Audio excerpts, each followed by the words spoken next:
ചെറിയ വീട്. അവിടെ ഒരു മഹത്തായ കുടുംബം ജീവിച്ചിരുന്നു. അത് അലി ഇബ്നു അബി ത്വാലിബ് റളിയല്ലാഹു അൻഹു എന്നവരുടെ വീട്. അവരോടൊപ്പം അദ്ദേഹത്തിന്റെ ഭാര്യ ഫാത്തിമ റളിയല്ലാഹു അൻഹ, നബി തങ്ങളുടെ പുന്നാര മകൾ. ഒരു ദിവസം അവരൊരു നിശ്ചയമെടുത്തു, അള്ളാഹുവിനായി 3 ദിവസം നോമ്പ് നോൽക്കാൻ. വൈകുന്നേരമായി. ദിവസം മുഴുവൻ വിശന്നിരുന്നു. അവർക്കുണ്ടായിരുന്നത് വളരെ കുറഞ്ഞ ഭക്ഷണം മാത്രം.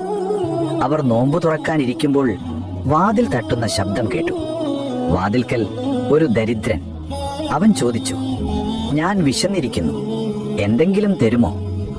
അവരെന്ത് ചെയ്തു? അവർക്കുണ്ടായിരുന്ന മുഴുവൻ ഭക്ഷണവും അവന് നൽകി. ആ രാത്രി അവർ വെള്ളം മാത്രം കുടിച്ചുറങ്ങി.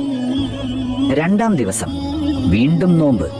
വൈകുന്നേരം വീണ്ടും കുറഞ്ഞ ഭക്ഷണം മാത്രം. വാതിൽ വീണ്ടും തട്ടുന്നു. ഈ സമയം ഒരനാഥ കുട്ടി. അവർക്കുണ്ടായിരുന്ന ഭക്ഷണം വീണ്ടും നൽകി. ആ രാത്രി വീണ്ടും വെള്ളം മാത്രം. 3-ാം ദിവസം വീണ്ടും നോമ്പ്, വീണ്ടും കുറഞ്ഞ ഭക്ഷണം. വാതിൽ വീണ്ടും തട്ടുന്നു. ഈ സമയം ഒരു തടവുകാരൻ. അവർക്കുണ്ടായിരുന്ന അവസാന ഭക്ഷണവും അവന് നൽകി. അവർ 3 ദിവസവും വെള്ളം കുടിച്ചു മാത്രം നോമ്പ് തുറന്നു. അവരുടെ ഈ മഹത്തായ ത്യാഗത്തെക്കുറിച്ച് അള്ളാഹു ഖുർആനിൽ പറഞ്ഞു, അവർ ഭക്ഷണം നൽകുന്നു അള്ളാഹുവിന്റെ സ്നേഹത്തിനായി ദരിദ്രർക്കും അനാഥർക്കും തടവുകാർക്കും.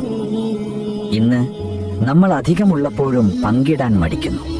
പക്ഷേ സഹാബികൾ കുറച്ചുണ്ടായാലും മുഴുവൻ നൽകി.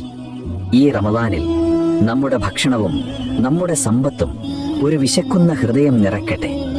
കരുണ പടരട്ടെ. പടച്ചോൻ സ്വീകരിക്കട്ടെ. നമ്മുടെ ദാനം നമ്മുടെ രക്ഷയാകട്ടെ. ആമീൻ.